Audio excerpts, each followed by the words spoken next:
নমস্কার। আজকে আমি যে বিষয়টা নিয়ে বলতে যাচ্ছি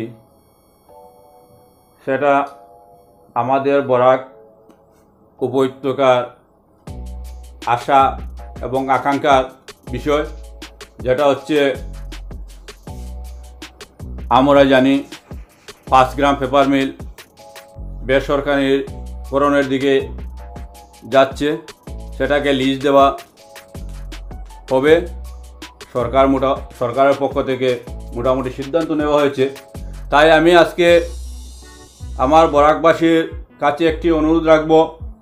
প্রথমত আমি বরাকের যে সমস্ত বিধায়ক রয়েছেন ওনাদের কাছে বিনম্রভাবে অনুরোধ করছি, ওনারা যাতে দল বল নির্বিশেষে একজুট হয়ে সরকার পক্ষকে এটা বুঝিয়ে দেন, যাতে বরাক উপত্যকা একমাত্র শিল্প প্রতিষ্ঠান 5 গ্রাম পেপার মিল, আর সেই মিলটা যাতে জনগণের কল্যাণের জন্য যেভাবে আগে থেকে চলে এসেছিল সেভাবে আবার চালু করা হয়। তদুপরি আরেকটি কথা আমি বলছি, বিধায়করা যেভাবে হোক সরকারিভাবে ওনারা সেটা জানাবেন সরকারের কাছে। এটা আমাদের আশা ভরসা রয়েছে নিশ্চয়। তারপরেও আমরা বরাক উপত্যকায় বিভিন্ন স্বেচ্ছাসেবী সংগঠন রয়েছে। বিভিন্ন সময় আমরা বিভিন্ন বিষয়ে আন্দোলনে ঝাঁপিয়েছি, যেটা সরকার পক্ষকে বুঝিয়ে দেওয়ার জন্য যে এটা আমাদের অধিকার, এটা আমাদের প্রাপ্য। আগে যেভাবে করেছি, আজকে 5 গ্রাম পেপার মিল নিয়ে আমরা সেইভাবে আগ বাড়তে হবে। এবং আমি বরাক উপত্যকার বিভিন্ন সংগ্রামী সত্তা রয়েছেন, বিভিন্ন সংগ্রামী সংগঠন রয়েছেন, ওনাদের কাছে বিনম্রভাবে অনুরোধ করছি আপনারা লকডাউনের পরবর্তী সময়ে যাতে এই বিষয়ে একজুট হয়ে একটি সিদ্ধান্তে উপনীত হতে পারেন। এবং আমরা সর্বস্তরের জনসাধারণরা আপনাদের সহযোগিতা করব, জনপ্রতিনিধিরা আপনাদের সহযোগিতা করব নিশ্চয়ই। কিন্তু প্রথমত আমরা এক পক্ষ আগবাড়ে আসতে হবে, সেই বিষয়ে আলোচনা করার প্রয়োজন রয়েছে। সেটা আলোচনা করে আমরা সিদ্ধান্ত পৌঁছতে হবে।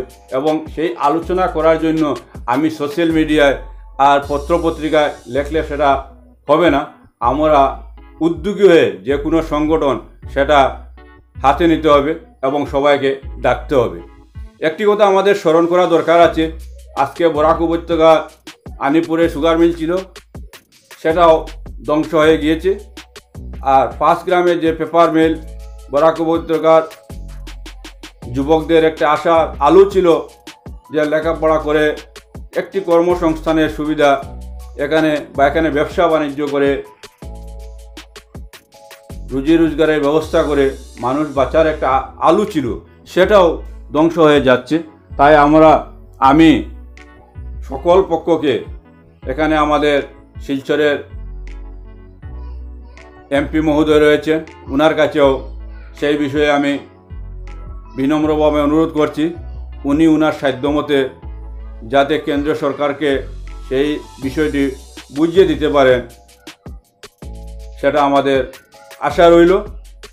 আর আসাম সরকারকে বোঝানোর দায়িত্ব আমাদের বরাক উপত্যকার যে সমস্ত বিধায়ক রয়েছেন, নিশ্চয়ই ওনারা সেটা করবেন, কারণ জনগণ ওনাদেরকে ভোট দিয়েছেন এবং এই জন্যও দিয়েছেন বরাকের মানুষ যেভাবে কর্মসংস্থানের সুবিধা পায়, শান্তিতে বসবাস করতে পারে, এই সমস্ত বিষয়। আর এটা 5 গ্রাম পেপার মিলটা সেই বিষয়ের মধ্যে পড়ে, যাতে এই জিনিসটা বিলুপ্ত না হয়ে যায় সেই দিকে দৃষ্টি রাখার জন্য আমি আবারও ওনাদেরকে বিনম্রভাবে আবেদন জানাচ্ছি।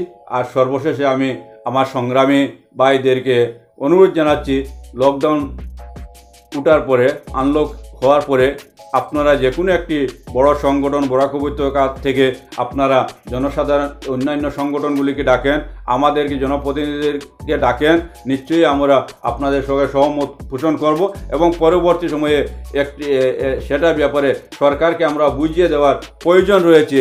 যেই সুগার পেপার মিল যদি বেসরকারিকরণ হয়ে যায় তাহলে বরাক উপত্যকার কী ক্ষতি হবে, বরাকের মানুষের কী ক্ষতি হবে সেটা আমরা বুঝানোর একান্ত সময় এসে গেছে। তাই আমরা সজাগ দৃষ্টিতে সেই কাজগুলি করার একান্ত প্রয়োজন। একটি কথা আমরা হয়তো সাধারণ মানুষ বলতে পারে যে কাঁচামালের অভাবে পেপার মিল বেসরকারিকরণ হয়ে যাচ্ছে।